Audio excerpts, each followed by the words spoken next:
Gauss के नियम और उसके अनुप्रयोग अध्याय का आज हम अंतिम वीडियो देख रहे हैं, जो है गाउस का नियम और उसके अनुप्रयोग भाग 10। इसके अंतर्गत हम आज की चर्चा में सम्मिलित करेंगे विद्युत क्षेत्र के एकांक आयतन में संग्रहित ऊर्जा, और आज का दूसरा हेडिंग है आवेशित साबुन के बुलबुले का संतुलन। पिछले वीडियो में आपने देखा था कि चालक के एकांक क्षेत्रफल पर बाहर की ओर एक दाब कार्य करता है, जिसे हम विद्युत दाब कहते हैं P, और P बराबर dF/ds होता है sigma square upon 2 epsilon not के। आज की चर्चा हम सबसे पहले करने वाले हैं विद्युत क्षेत्र के एकांक आयतन में संग्रहित ऊर्जा की। जैसा कि आपको पिछले वीडियो में बताया गया था, आवेशित चालक की सतह पर अभिलंबवत बाहर की ओर एक विद्युत बल विद्यमान रहता है। इसमें अगर चालक पर आवेश की मात्रा बढ़ाई जाए या विद्युत क्षेत्र के आयतन में वृद्धि करें तो इस बल के विरुद्ध कार्य करना पड़ता है। यही कार्य विद्युत क्षेत्र में ऊर्जा के रूप में संचयित हो जाता है। इसे समझने के लिए हम एक r त्रिज्या का गोलीय आवेश लेते हैं, जिसकी रेडियस सपोज स्मॉल r है। तो ये गोलीय कोश है।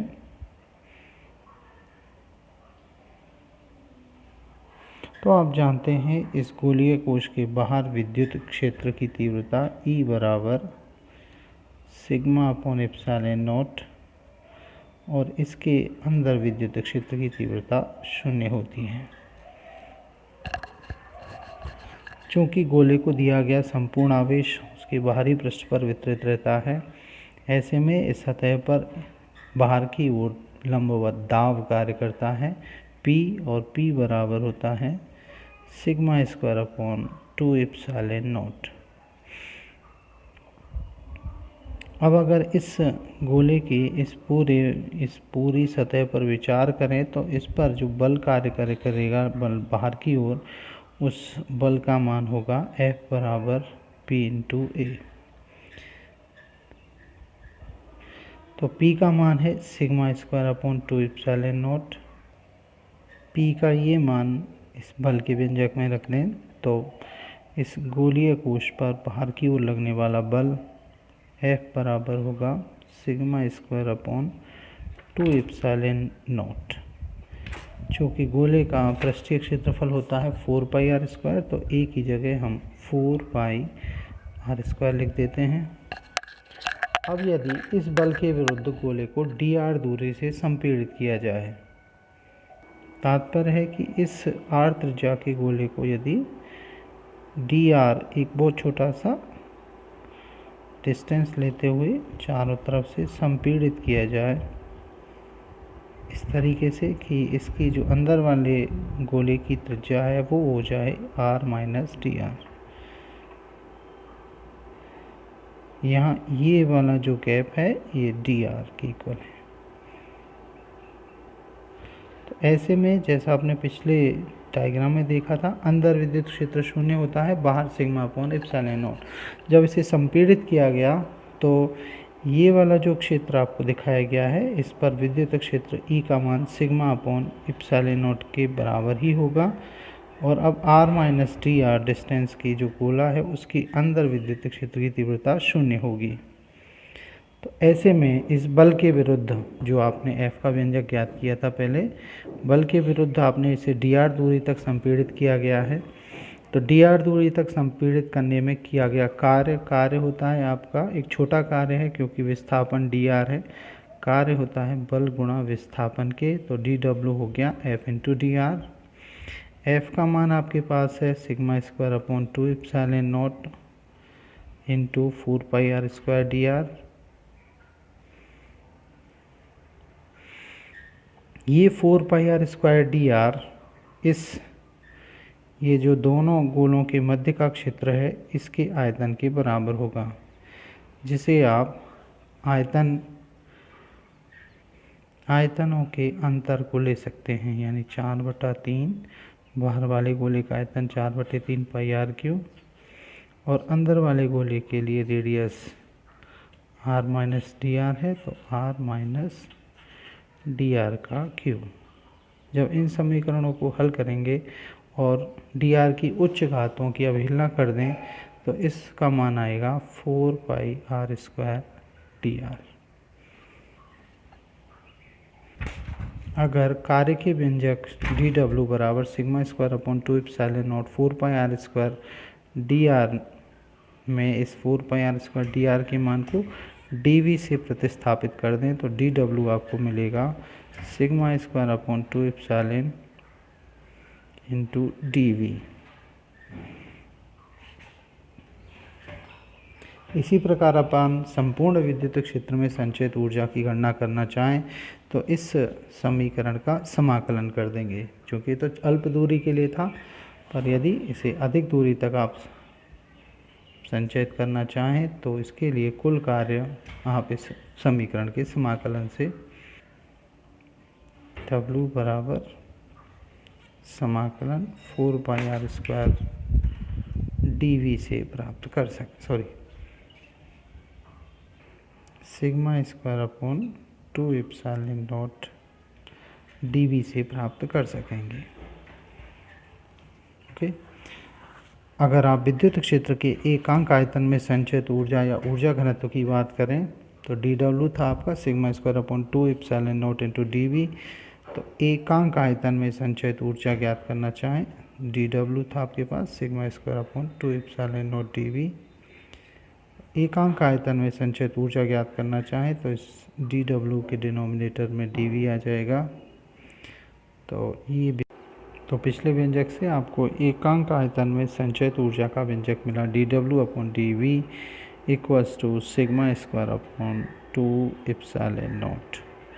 ऐसे अगर इसे एकांक आयतन में संचित ऊर्जा को U इसके सबस्क्रिप्ट में V से व्यक्त करें तो U V equals to d डब्ल्यू upon d v equals to sigma square upon 2 epsilon naught. अब आप जानते हैं कि E बराबर सिग्मा अपॉन एप्सिलॉन नॉट, तो यहाँ से सिग्मा का मान A इंटू एप्सिलॉन नॉट लिखते हैं इस इक्वेशन में, तो आपको U V का मान मिलेगा E square epsilon not square upon 2 epsilon not. एक एप्सिलॉन नॉट कैंसिल हो जाएगा और आपको मिलेगा half epsilon nought E square. और अगर निर्वात या वायु के स्थान पर कोई अन्य माध्यम हो तो उस स्थिति में इस एप्सिलॉन नॉट को आप एप्सिलॉन से रिप्लेस कर देंगे। आज की चर्चा का दूसरा हेडिंग है आवेशित साबुन के बुलबुले का संतुलन। कक्षा 11 में आपने पढ़ा था कि साबुन के बुलबुले के आंतरिक पृष्ठ पर वायु का दाब बाहर के पृष्ठ पर उपस्थित वायुमंडलीय दाब से अधिक होता है और इस दाब के अंतर को दाबाधिक्य कहते हैं P एक्सिस। और इस दाबाधिक्य को पृष्ठ तनाव संतुलित करता है। यदि किसी साबुन के बुलबुले डबल लेयर होता है, इसमें ध्यान दें, तो इसके बाहरी पृष्ठ पर पृष्ठ तनाव यदि T है और इस साबुन के बुलबुले की त्रिज्या यदि स्मॉल r है तो P एक्सिस बराबर होता है 4T अपॉन R। ये आपने कक्षा 11 में पढ़ा था। तो फिर से मैं बोले देता हूँ इस सेंटेंस को। साबुन के बुलबुले के आंतरिक पृष्ठ पर वायु का दाब बाह्य पृष्ठ पर उपस्थित वायुमंडलीय दाब से अधिक होता है और इस दाबाधिक्य को पृष्ठ तनाव संतुलित करता है। ऐसे में P एक्सिस बराबर होता है 4T अपॉन R के। अब यदि बुलबुले को सिग्मा पृष्ठ आवेश घनत्व से आवेशित किया जाए तो आपको पता है यह जो आवेश है वह बाहरी पृष्ठ पर होगा। ऐसे में P axis plus sigma square upon 2 epsilon not बुलबुले के पृष्ठ पर बाहर की ओर विद्युत दाब भी कार्य करेगा। P axis plus sigma square upon 2 epsilon not बराबर होगा 4T अपॉन R के।